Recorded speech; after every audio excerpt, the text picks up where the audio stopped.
Buonasera e ben ritrovati con l'informazione flash di New Sicilia. Questi titoli più importanti del pomeriggio. Doppia tragedia a Palermo. Giorgia Migliarba, una 28enne al 6° mese di gravidanza, è deceduta insieme al bambino che portava in grembo. I parenti hanno distrutto gli arredi dell'ospedale Villa Sofia aggredendo anche un giornalista.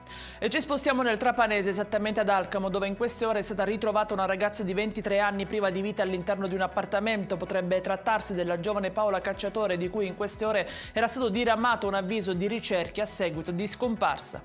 E giallo invece a Leonforte, dove stamattina all'interno di un pozzo di Contrada San Giovanni è stato rinvenuto il cadavere di un uomo. Per recuperare il corpo, i vigili del fuoco che sono intervenuti a seguito di una segnalazione si sono dovuti calare ad una profondità di 7 metri. Si è spenta all'ospedale Cannizzaro di Catania l'anziana di 85 anni che nei giorni scorsi si era ustionata con dell'olio bollente in casa a Biancavilla. Fatali le ferite riportate al viso, alle gambe e alle braccia.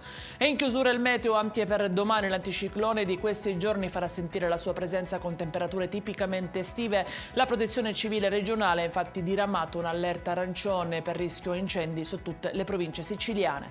Per questa edizione è tutto. I dettagli su queste notizie li trovate sul nostro sito www.newsicilia.it e sui nostri canali social. Arrivederci e a domani.